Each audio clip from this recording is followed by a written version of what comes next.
Berita malam ini kita akan bahas soal dunia pendidikan yang katanya tempat mencerdaskan tapi belakangan malah bikin masyarakat ikut deg-degan. Dulu masalah anak sekolah paling lupa bawa topi, lupa bawa buku tulis. Sekarang siswa udah nekat mainan api dan bawa bom rakitan. Dulu kalau emosi paling curhat, mentok pegang kuping. Sekarang nyalurin emosinya nekat dan bikin merinding. Miris di saat teknologi makin cerdas tapi hati anak-anak semakin keras. Sekolah yang harusnya jadi tempat cari wawasan dan cari kawan malah jadi sarang perundungan. Dan juga kekerasan. Yang harusnya diisi cerita tentang mimpi malah penuh emosi dan aksi-aksi ngeri. Jadi sekitar seminggu terakhir kita melihat dua peristiwa di tempat menimba ilmu yang bikin hati kita sama-sama pilu. Kabar pertama datang dari Aceh. Pada 31 Oktober lalu ada seorang santri masih di bawah umur disangkakan jadi pelaku pembakaran asrama putra di sebuah pondok pesantren di Kecamatan Kuta Baro, Kabupaten Aceh Besar. Kabarnya si anak ini jadi korban perundungan di lingkungannya. Ya namanya juga mental anak, dibully terus, marah, dipendam terus. Akhirnya nggak cuma emosinya yang membara, tapi api juga ikut membara satu asrama. Tidak lama kemudian muncul lagi satu kasus yang sama-sama bikin hidung kedutan, mata meler, jidat bergetar. Jadi ada seorang pelajar diduga jadi pelaku peledakan di SMA Negeri 72 yang berlokasi di Kompleks TNI AL Kelapa Gading, Jakarta Utara pada 7 November. Ada 7 bom rakitan ditemukan di lokasi kejadian, 4 bom meledak, 3 nggak meledak, dengan satu pertanyaan besar belum terungkap. Kok bisa anak sekolah yang harusnya sibuk belajar atau main bareng kawan malah bikin gempar dengan bom rakitan? Santri dan siswa di Aceh dan Jakarta, beda orang, beda daerah, beda cara. Tapi mereka sama-sama punya masalah, entah itu jadi korban perundungan, kurang perhatian, atau terpapar konten kekerasan. Yang jelas dari kedua peristiwa itu bukan soal alat yang digunakan, tapi kenapa anak muda bisa terlibat tindak kekerasan. Kalau santri di Aceh sudah terungkap karena pelaku pembakaran adalah korban perundungan. Sementara di kasus ledakan yang terjadi di SMA N72 Jakarta, motif sebenarnya masih belum atau masih dalam upaya pengungkapan oleh pihak kepolisian. Jadi motif sebenarnya masih belum jelas. Kita cerita dulu terkait kasus ledakan di SMA N72 Jakarta yang mengakibatkan 96 orang jadi korban luka. Terkait ledakan yang terjadi, polisi menyebut ada 2 lokasi ledakan, yakni di Taman Baca yang berdekatan dengan bank sampah dan masjid. Dan Satbrimob Polda Metro Jaya Kombes Pol Henik Marianto menyebut ada 2 bom yang meledak di masjid. Hal itu dibuktikan dengan adanya 2 buah krater atau kawah ledak yang ditemukan di dalam masjid. Kombes Pol Henik juga bilang bahwa polisi mendapati adanya 4 buah baterai dengan berdaya 6 volt dan adanya serpihan paku yang berserakan di dalam masjid yang diduga sebagai proyektil bom. Adapun berdasarkan barang bukti yang ditemukan diduga bom itu dikendalikan dengan menggunakan remote. Polisi mengungkap fakta soal pelaku ledakan di SMA N72 Jakarta. Pelaku diketahui sempat bergabung di komunitas media sosial yang berisi konten kekerasan. Selain itu pelaku diduga juga terinspirasi dari sejumlah kasus penembakan di luar negeri. Namun polisi tidak menjelaskan lebih detail soal komunitas mana dan di media sosial apa yang diikuti pelaku. Jubir Densus 88 Anti Teror Polri AKBP Maindra Eka Wardana bilang dari hasil penyelidikan awal pelaku kerap mencari konten ekstrim di internet. Ia menelusuri situs-situs yang menampilkan kematian, kecelakaan dan kekerasan dengan berbagai tingkat kekejian. Bahkan AKBP Maindra bilang kalau pelaku diduga terinspirasi oleh sejumlah sosok diantaranya Eric Harris dan Dylan Klebold, pelaku penembakan Columbine High School tahun 1999 di Colorado AS yang dikenal beraliran neo-Nazi. Lalu Vladislav Rosliakov tahun 2018 juga neo-Nazi. Kemudian ada juga beraliran tekno-nasionalis pada kasus Crimean Town of Kerch Attack tahun 2019. Namun AKBP Maindra bilang dari hasil pemeriksaan menunjukkan pelaku tidak tergabung dalam kelompok tertentu. Ia hanya meniru tindakan ekstrim para pelaku yang dikaguminya di komunitas daring. Di sisi lain, sejumlah rekan terduga pelaku mengungkapkan bahwa dia sebenarnya juga korban aksi perundungan. Hal senada juga disampaikan oleh Wakil Ketua Komisi 10 DPR RI, Lalu Hadrian, yang bilang kalau Komisi 10 juga mendapatkan informasi terduga pelaku peledakan merupakan siswa yang menjadi korban bullying atau perundungan. Ia juga menilai bullying sudah menjadi suatu hal yang darurat. Suara yang sama juga disampaikan oleh Menteri Sosial Saifullah Yusuf atau Gus Ipul yang mengingatkan tindakan perundungan atau bullying di lingkungan sekolah bisa berdampak panjang bagi korban. Bahkan bisa membuat korban menjadi pelaku di kemudian hari. Tapi Gus Ipul menekankan agar publik tidak berspekulasi terkait motif ledakan sebelum ada keterangan resmi dari pihak kepolisian. Merespon dugaan-dugaan yang berkembang, Kapolri Jenderal Listio Sigit Prabowo bilang kalau Polri sedang mengumpulkan semua informasi yang ada untuk mengungkap motif sebenarnya. Tapi apapun motifnya, kejadian ini sudah seharusnya jadi alarm pengingat bagi semua pihak bahwa telah terjadi pergeseran relasi antara anak dan orang tua, guru, serta lingkungan. Seperti apa yang diungkapkan Mensesnek Prasetyo Hadi saat menyampaikan arahan dari Presiden Prabowo. Arahan pertama, Presiden meminta agar perawatan korban harus menjadi prioritas. Kemudian Presiden juga mengatakan bahwa kasus ledakan di SMA N72 Jakarta harus jadi peringatan untuk kita semua agar selalu waspada. Dan peduli terhadap sekitar kita jika ada hal-hal dirasa mencurigakan atau hal yang mungkin berpotensi menjadi hal yang tidak baik. Anak-anak seakan memandang kemarahan dan agresi selama ini bisa disalurkan sesuai kemauan sendiri.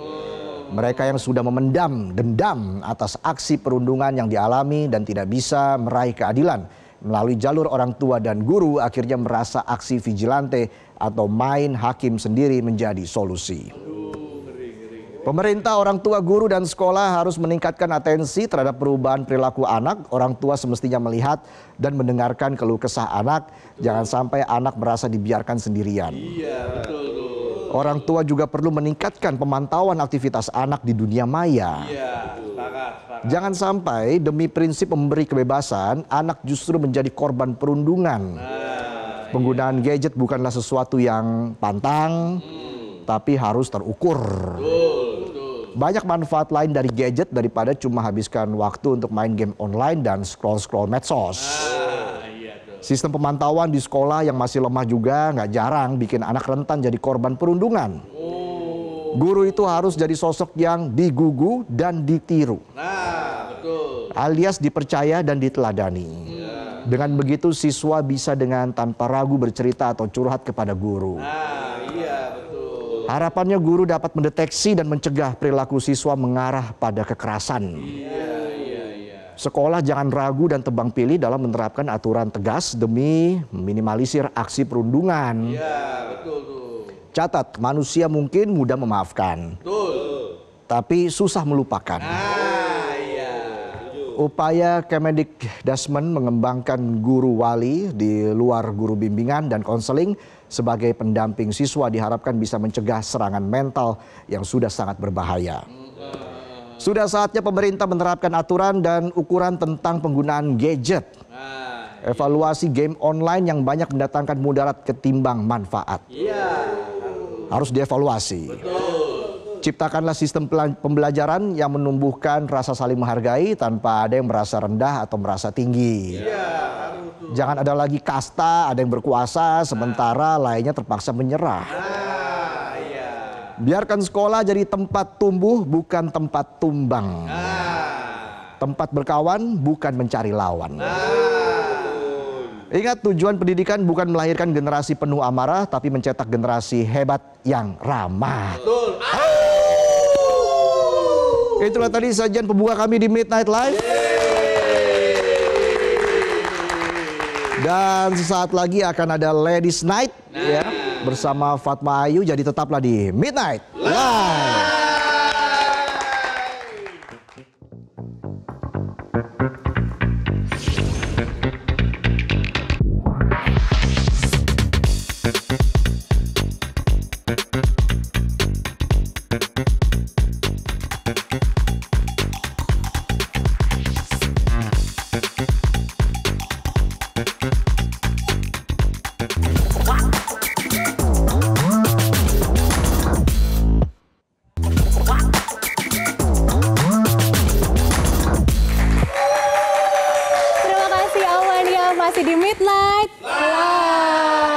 seperti biasa, hari Rabu waktunya Ladies Night.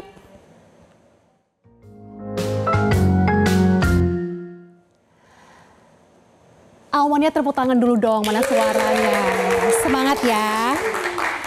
Oke, kali ini aku akan ajak Aumania untuk jalan-jalan ke Bangkok, Thailand. Jangan lupa merapat ke kuil-kuil yang ikonik.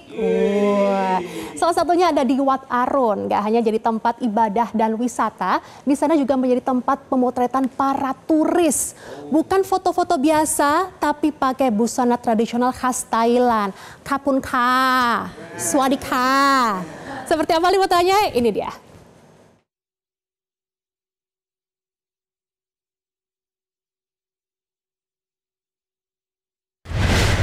Ya pemirsa, di Bangkok, Thailand ada banyak kegiatan yang bisa kita lakukan. Salah satunya adalah foto-foto di spot yang terkenal dengan mengenakan baju tradisional khas Thailand. Nah, kali ini aku ada di Charis, salah satu rental dress Thailand yang ada di Bangkok, di mana kita bisa rental dress sekaligus make up dan juga hairdo sebelum kita foto-foto di tempat-tempat terkenal seperti Wat Arun. Yuk, ikuti saya.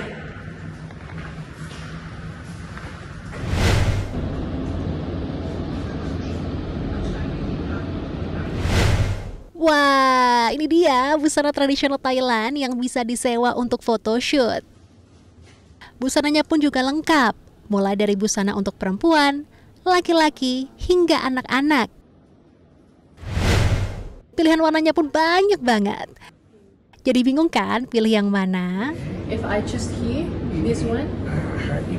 Ya, aku mau dihairdoin sama Jam. Nah, sehabis memilih baju, saatnya rambutku di styling biar cantik paripurna. Gak lama, cuma 10 menit aja, langsung jadi. I think my hair will and then this name the biscuit. Untuk sewa baju pun harganya beragam. Mulai dari 600 sampai 1.200 baht atau 300.000 sampai 600.000 rupiah. Untuk make up dan hairstyling mulai dari 200 hingga 1.000 baht atau 100.000 hingga 800.000 rupiah.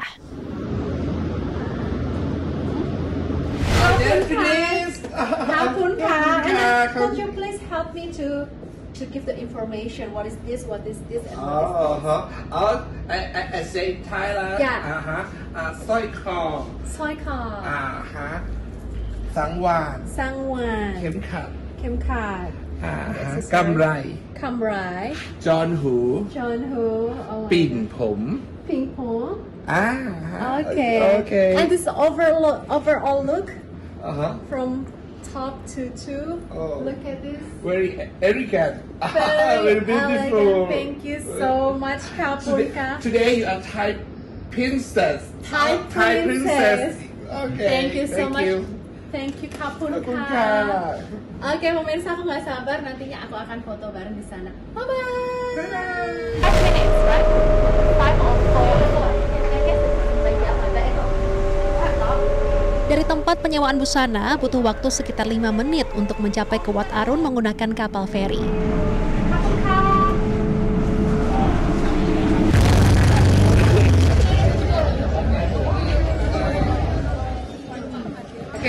Wat Arun atau Temple of Dawn berdiri megah di tepi barat Sungai Chao Phraya, Bangkok. Kuil yang telah berdiri sejak abad ke-17 ini dikenal sebagai simbol kemegahan budaya dan spiritualitas Thailand.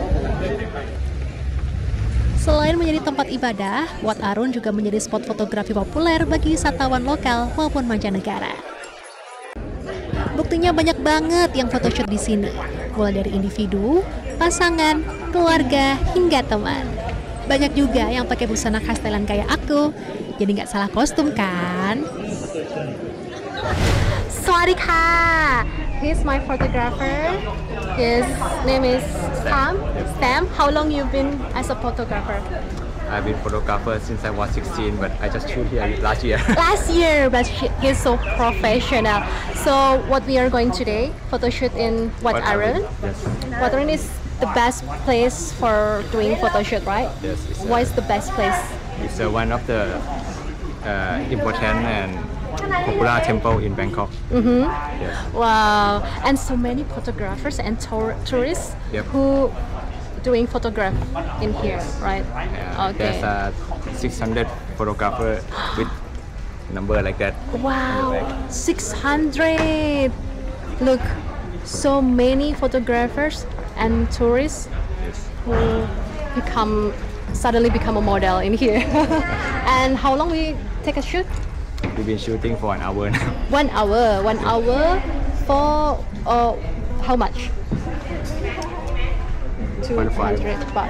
1,500 with for original photo, Oh, the standard okay. package. Okay, And it's more than depend. that for editing or retouch something like that. Okay, it depend. Okay. Body up more. Don't bend your Yuhu, saatnya foto-foto dan ini dia hasilnya. Okay, good. Look up there. Body straight a little bit. You bend too much. Okay, good. 3, 2, 1. Oke, jadi hari ini banyak photoshoot yang dilakukan. Gak hanya aku aja, tapi banyak banget orang-orang dari seluruh dunia ini ya, turis-turis di sini yang photoshoot di Wat Arone. Dan ini keren banget. Kalian bisa photoshoot di sini 1 jam setengah, 1 jam itu sekitar 2.000 baht. Kalian hitung sendiri seperti apa. Dari Bangkok, Thailand, sama Kapun Ka. Gimana? Udah jadi Princess Thailand cocok belum? Cocok ya, Kapun Ka. Sekarang balik lagi ke bahasa yang asli kita ya. Betul.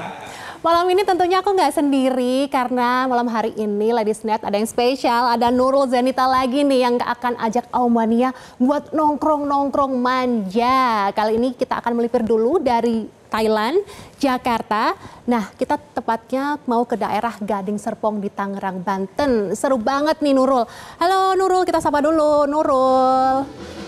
Nurul, kamu di mana nih sekarang? Halo Fatma. Musiknya kenceng banget nih, asik Fatma banget. dan juga Aumania, kali ini aku ada di Gading Serpong. Ini suara saya kedengeran gak ya Fatma? Kedengeran banget, goyang-goyang. Oke, Fatma dan juga Aumania, saat ini saya ada di satu bar di Gading Serpong. Jadi kita melipir dulu nih, kali-kali main ke arah baratnya Jakarta. Karena kan udah sering nih main di kawasan Jakarta Selatan, di Senopati, di Gunawarman, Senayan. Nah, kita ke Gading Serpong. Di sini saya sudah berada di satu bar di Gading Serpong namanya Blue Store. Dimana di sini malam ini, dari tadi ini saya udah di sini. Lagu-lagunya yang ada sekarang ini lagi ada live music nih di belakang saya kalau kelihatan ya. Dari tadi tuh ada dijadiin koplo gitu. Jadi band-band lagu-lagu band gitu tiba-tiba dijadiin koplo. Tadi ada saya dengar lagu Club Project tiba-tiba jadi koplo. Nah, selain asik-asik di sini dengan lagu-lagu koplo, tapi di sini juga ada makanan-makanan nih. Nah, untuk biar kita tahu nih ya ada makanan apa aja, kita langsung aja ajak ngobrol head bar di Blue Store ini. Ada Mas Ical di sini. Halo Mas Ical. Halo Kak, apa kabar Kak hari ini Kak? Ya, kabar baik, kabarnya gimana Mas? Alhamdulillah baik. Mas, ini tadi dulu kita bahas di belakang dulu nih ya, ini kan lagi rame. Tapi dari tadi koploan, emang setiap malam Rabu, setiap Rabu malam itu koploan apa gimana? Kita untuk musiknya kita tematik Kak, jadi setiap hari kita temanya beda-beda. Nah kebetulan untuk hari ini kita temanya untuk live musiknya koploan. Oke. Jadi kalau hari Senin kita sama Selasa ada akustik, terus hari Rabunya kita koploan, di hari Kamisnya kita musik-musik rock gitu. Terus yang bedain Blue Store ini dengan bar-bar lain apa sih? Untuk yang bedain udah pasti kita dari produk-produknya juga kita banyak signaturenya, kayak makanan kita di sini banyak signature, minuman juga kita ada signature. Jadi apa yang ada di sini nggak ada di luar gitu Kak. Tadi ngomongin makanan, terus ini udah ada banyak nih makanan di depan kita nih. Boleh dijelasin dong Mas, ini ada apa aja yang jadi favorit dan juga signature di Blue Store ini? Oke. Salah satunya ini yang jadi best seller ada Sopiga, kemudian untuk cemilan ringannya, ya? Oh, yang Sopiga yang ini. Jadi kalau untuk makanan berat best sellernya ada di Sopiga. Kalau untuk makanan ringan, cemilan segala macam ada di Blue Stock Platter. Terus untuk mie gorengnya juga kita mie goreng khas ala Blue Stock. Kalau minumannya nih yang favorit apa? Kalau minumannya untuk mocktailnya kita spesial ada di Monkey Mojito yang hijau ini. Kemudian ada di Lady Sang Out gitu kan. Ini karakternya refresh semua. Jadi paling cocok untuk cewek cowok masuk semua Kak gitu. Boleh mocktail buat aku dong, apa nih Mas? Kenapa Kak? Mocktail buat aku. Buat kakak cocoknya lebih ke Monkey Mojito sih. Monkey Mojito. Base-nya dari kiwi sama mangga. Jadi monkey ini sebenarnya singkatan dari mangga dan kiwi. Untuk presentasinya kita pakai Mojito. Boleh aku minum sedikit ya, coba sedikit, ini mocktail. Oke, menarik. Nah, ini kan dari tadi aku dengerin live musiknya sambil koploan nih. Tapi setiap malam tuh beda-beda atau gimana sih, Mas? Beda-beda. Jadi kalau yang tadi saya udah jelasin sebelumnya, di hari Senin dan Selasa itu kita ada akustik, kemudian di hari Rabu kita ada koploan, di hari Kamisnya kita musik-musik rock, di Jumat dan Sabtunya kita semua genre masuk. Jadi setelah launch ini, entertain kita setelah live musik masih ada guest DJ lagi. Masih ada DJ, berarti nanti malam ada DJ jam berapa nih? DJ mulai sekitar jam 12 atau jam 1-an, rate-nya mulai. Oke, tapi dari semua hari yang setiap buka ini, yang paling rame hari apa? Malam apa? Yang paling rame tentu di weekend. Yes. Jumat atau Sabtu? Weekend Jumat sama Sabtu Kak, kita udah pasti ramai di Jumat dan Sabtu. Berarti ini kan juga kan lokasinya di Gading Serpong ya, jadi agak melipir sedikit dari Jakarta. Berarti segmentasinya tuh memang orang-orang dari Gading Serpong atau orang-orang jauh dari Jakarta ke arah timur itu juga main ke sini atau gimana? Untuk pengunjung sendiri kita banyak dari berbagai luar Tangerang juga banyak Kak. Kayak dari Jakarta Selatan, untuk dari Tangerang sendiri kayak yang jauh-jauh dari Serang, dari kabupaten, dari kota lumayan banyak. Jadi nggak nutup kita dari Pantai Indah Kapuk, dari PIK 2, PIK 1 itu banyak juga pengunjung yang ke sini. Untuk DJ malam ini ada siapa nih? Kenapa Kak? DJ malam ini ada siapa?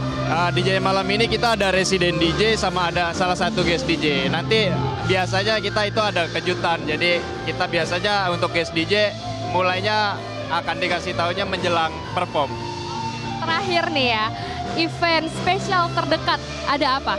Event spesial terdekat kita ada di akhir bulan, itu ada Moluccan Soul namanya Kak. Itu salah satu genre yang sekarang lagi hits, lagu-lagu timur gitu Kak.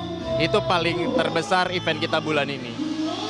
Ya, terima kasih ya Mas Ical ya. Ini boleh saya cobain ya? Sekalian sambil dengerin koplo-koplo ini ya. Fatma dan juga nanti ajak Resa ya di studio. Gak ada Otong sih di studio ya. Boleh nanti abis siaran. Oh my God, ada siapa ini? Ada Sarah. Sendirian aja. Iya, sendirian aja. Cobain ya ada apa? Snack-snacknya.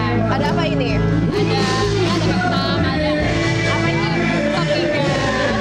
Boleh Sarah diambil. Di studio ada siapa? Di studio ada Fatma. Fatma, halo Fatma. Kok gak ada Kak Resa? Resa mana nih Fatma? Resa udah mau ketemu aku lagi ya. Oh my God, Kak Resa. Ada yang makan saya. Pada goyang-goyang sambil makan. Lanjut kali ya.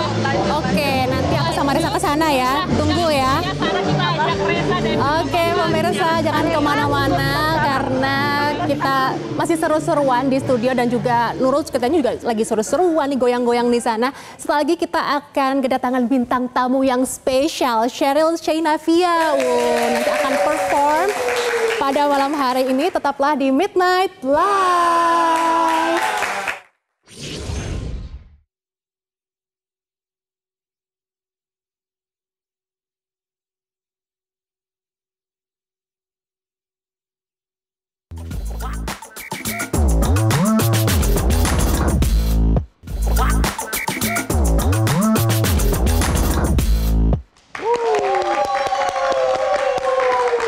Kembali lagi di Midnight Live. Mania mana suaranya?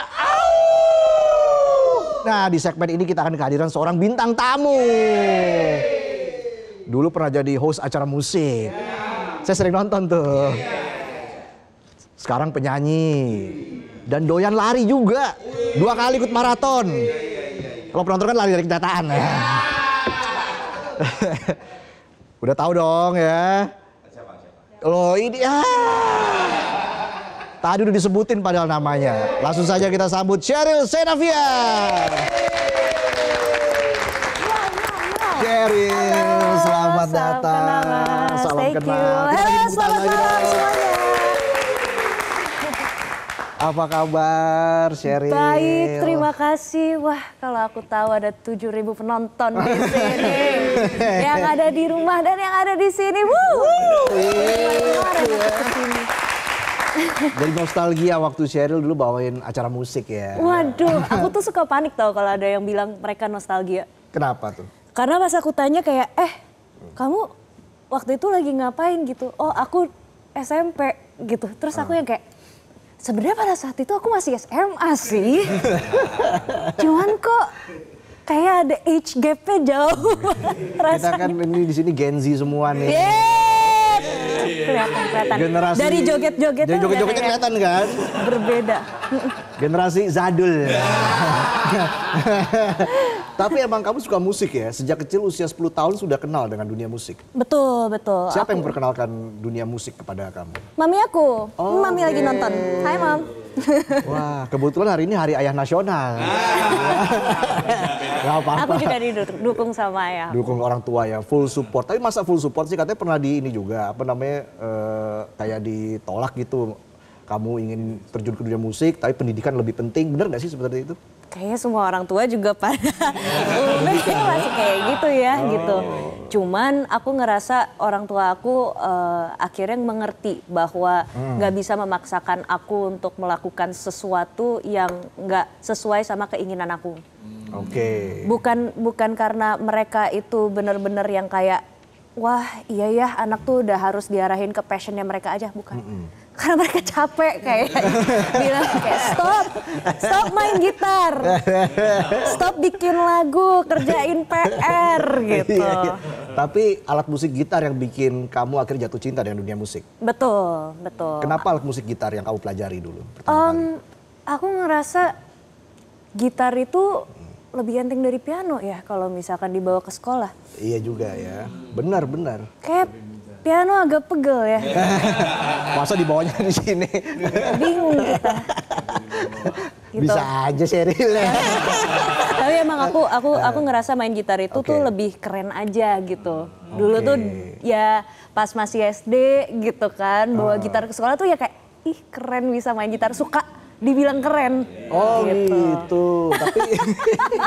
Tapi pada kenyataannya sih cuman main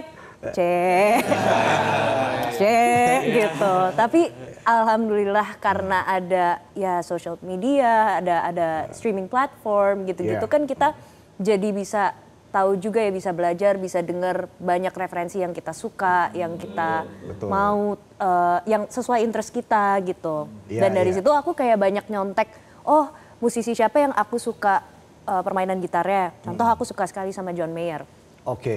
Jadi aku belajar gitar tuh pengen banget tuh karena wah udah jago, keren ya. Jadi kayak ih keren nih gitu. Jadi aku coba mengikuti dan dari situ aja aku belajar otodidak. Tapi akhirnya kamu menjadi host acara musik itu Nggak sengaja. Nggak sengaja. Jadi aku datang ke acara musik itu aku sebenarnya promo buat lagu aku. Gitu. Siapa tahu ini mau jadi acara musik nggak di sini? Boleh jadi hostnya. Datangnya kayak gitu. Nyaman nggak di situ? Ada satu kursi lagi boleh. Jadi nggak sengaja ya? Nggak sengaja. Jadi aku di situ datang promo, tapi memang pada saat itu memang masih acara baru. Gitu. Jadi pas aku muncul di acara tersebut, kebetulan juga masih pilot dan lain sebagainya. Dan I don't know, kayak chemistry-nya sama tim semuanya itu kita dapet. Jadi ditawarin langsung, mau nggak 2 kali dalam seminggu? Oke, mau nggak 3 kali? Minggu depannya ratingnya bagus. Oh lanjutin. Jadi Senin sampai Jumat. Tiba-tiba kan kita pikirkan, 1 semester kuliah tuh gimana sih mau gitu kan. Tapi enggak, aku udah lulus. Aku baru lulus 2023 akhirnya kuliah. Tapi tayang Senin sampai Jumat capek nggak?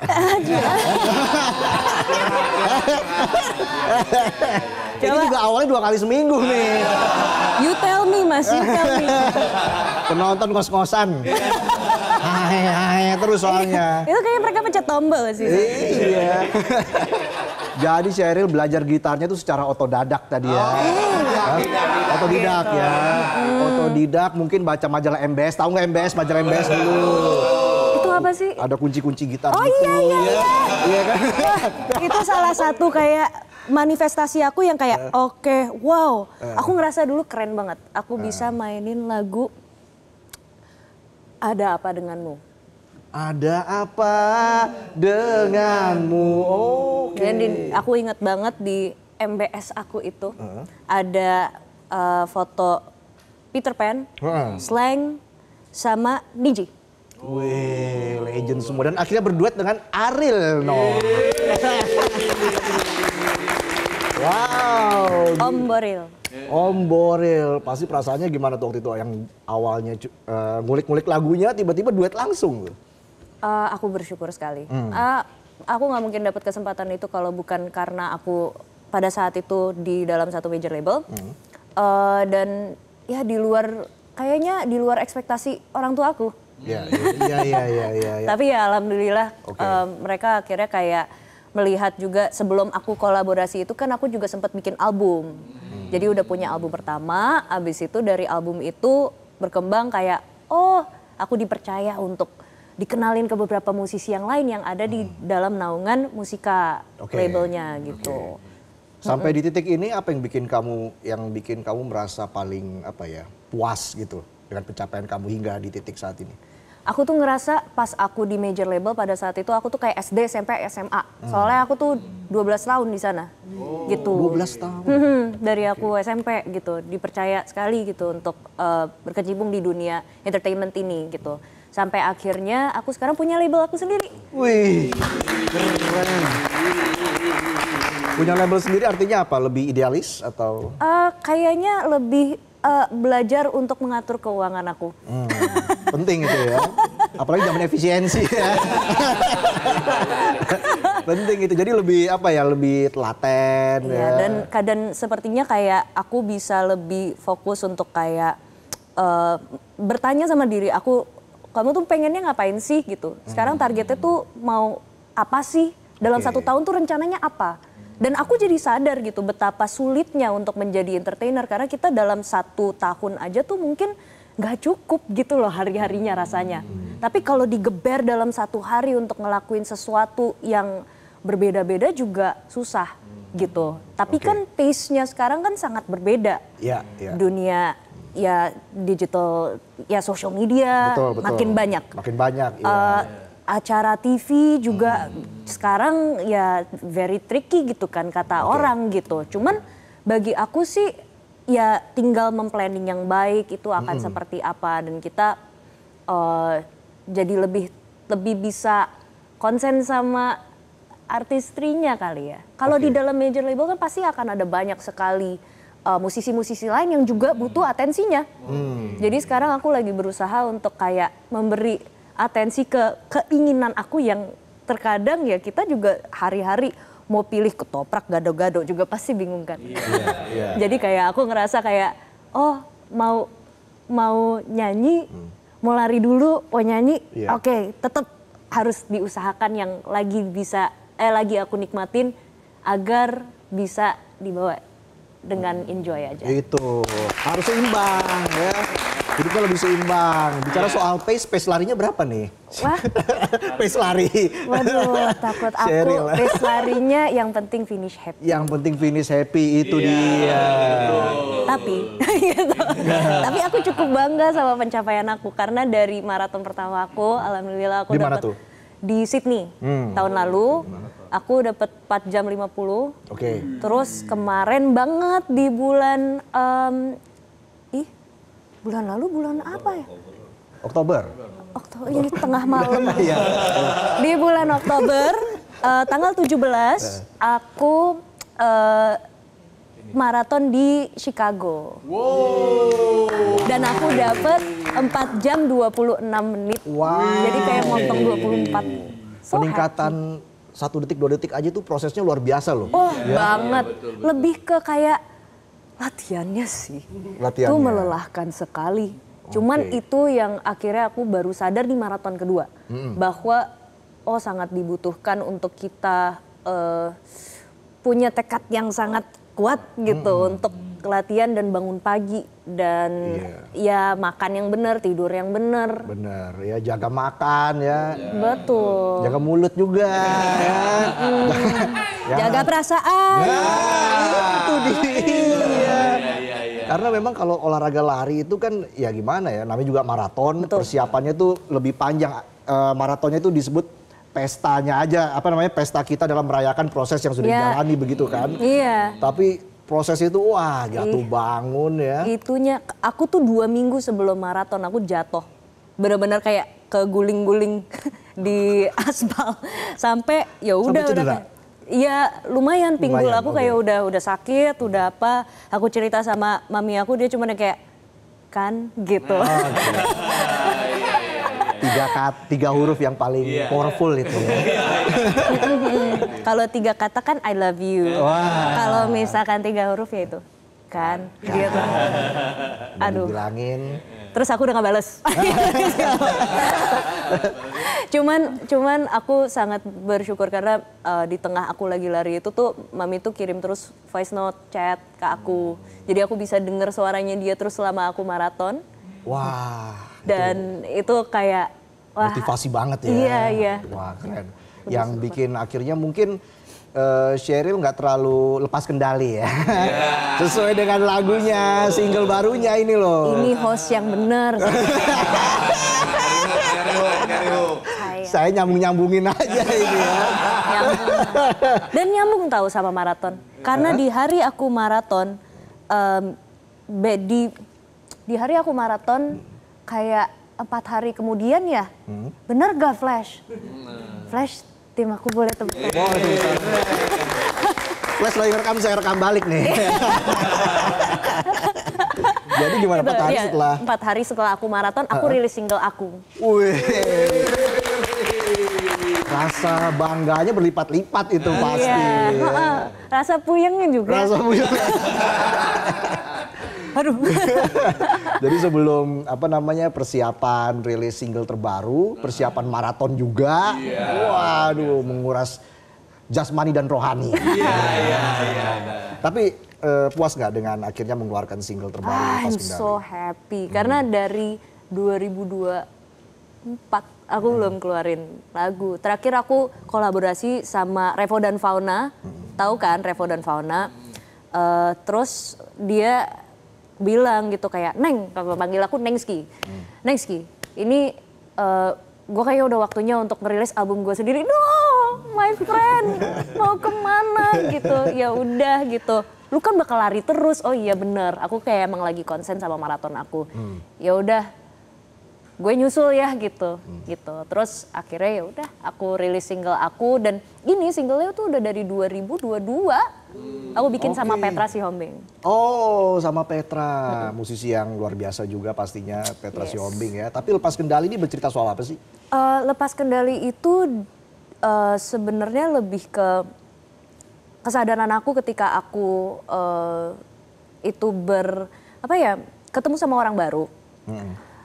Kadang tuh aku ngerasa suka deep tiba-tiba gitu loh. Sedangkan aku kayak kita kenalan dulu yuk, vibe check.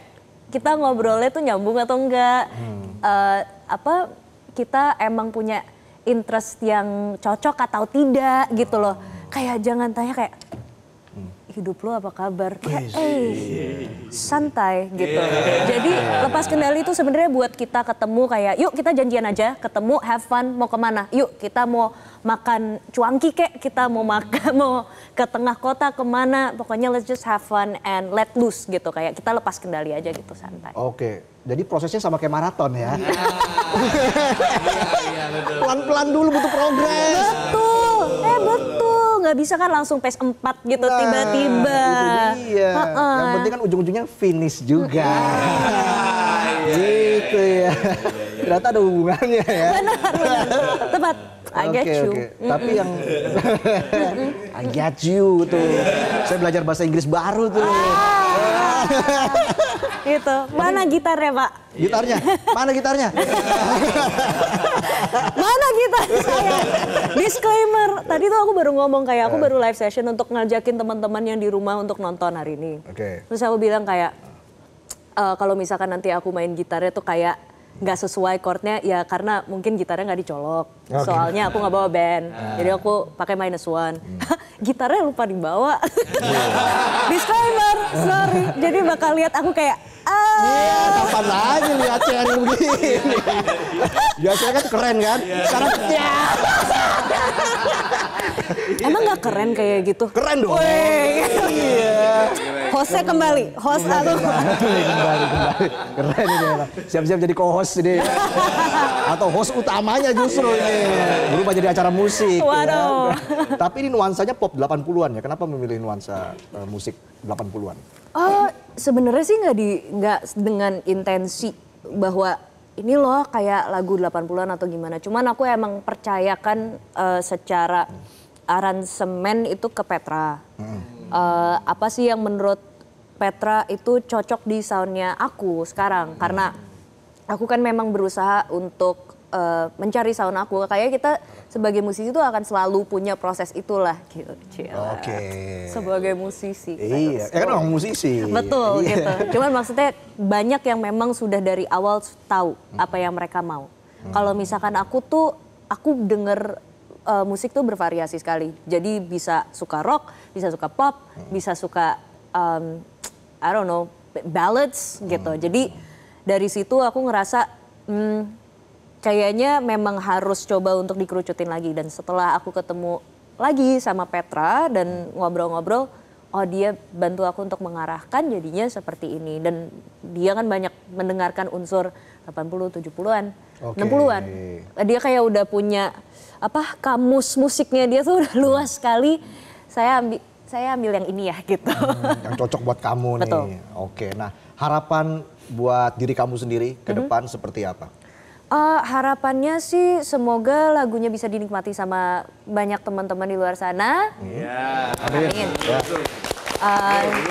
Semoga semakin banyak teman-teman yang dengerin Lepas Kendali dan juga album aku di awal 2026 juga akan rilis. Wih, pasti banyak fans kamu yang menunggu-nunggu itu. Amin. Iya.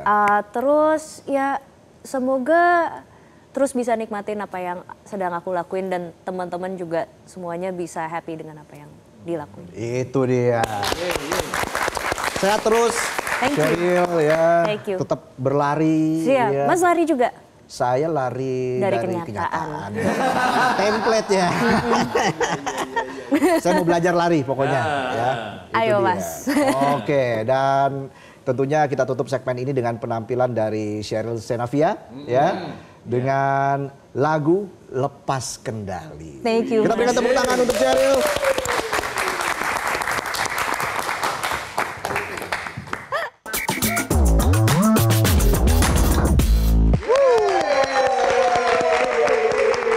Kembali lagi di Midnight Live. Aumania mana suaranya? Kita masih punya informasi.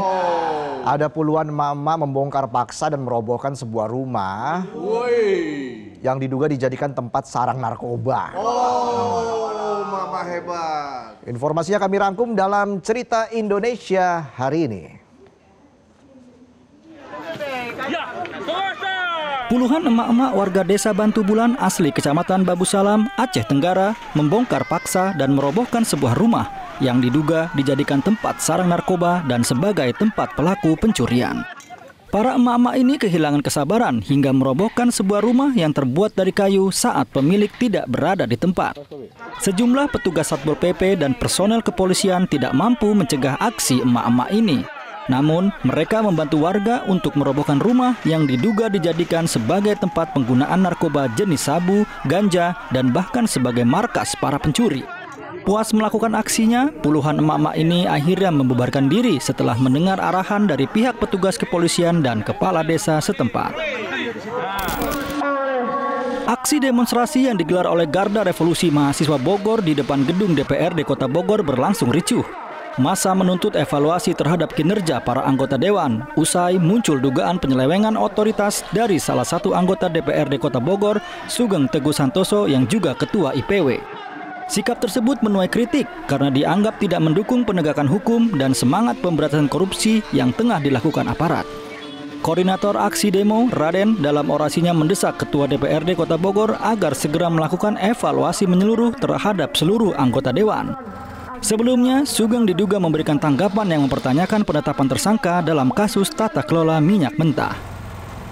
Kami turut aksi menyatakan dan menyuarakan aspirasi serta DPRD Kota Bogor untuk mengevaluasi total. Jangan sampai ada suatu kejadian seperti ini kembali. Dan ketika DPRD tidak memberikan evaluasi, kami akan usut tuntas dan kawal sampai kemenangan kita akan tercapai. Kami sampaikan. Untuk mewujudkan lalu lintas yang aman, selamat, tertib, dan lancar, Korps Lalu Lintas Polri hadirkan program Smart Route Safety Policing di Kota Bandung, Jawa Barat. Hal ini sebagai bagian dari implementasi Smart City berbasis Artificial Intelligence atau AI. Kakor Lantas Polri Irjen Pol Agus Suryo Nugroho menyampaikan bahwa inovasi ini merupakan tonggak penting dalam transformasi digital pelayanan publik Polri khususnya di bidang lalu lintas. Hal ini menjadi bukti komitmen nyata kepolisian mendukung Bandung menjadi kota yang lebih nyaman dan aman untuk berwisata. Saat ini, sekitar 200 kamera CCTV telah terintegrasi dalam sistem Smart City Bandung dan ke depan akan diperluas agar bisa terhubung langsung dengan sistem ETLE atau Electronic Traffic Law Enforcement. Saya minta tolong nanti Pak Dirlantas, Pak Kapolresta, tolong ini nanti difungsikan betul untuk bisa mengelola Kamtibmas, untuk bisa mengelola Kamsel Dirlantas, termasuk juga informasi-informasi penting yang bisa di-capture oleh Smart City. Oke, informasi tadi sekaligus menutup jumpa kita di Midnight Live. Selamat Hari Ayah sekali lagi. Tetap semangat ya. Dan juga tetap semangat ya. Udah durasi udah mau habis soalnya. Iya. Jadi kita tutup Midnight Live hari ini. Terima kasih penonton. Terima kasih Elma. Ada Elma. Iya, ada Elma. Penonton yang dari tadi. 3 hari loh Elma di sini nonton. Midnight Live. Elma baru nonton aja langsung disapa. Terima kasih juga tadi Fatma Ayu yang sudah bergabung di Midnight Live. Ya. Terima kasih juga Elma lagi. Ya udah, kita jumpa lagi besok, tetaplah di Midnight Live. Jelajahi cara baru mendapatkan informasi. Download Metro TV Extend sekarang.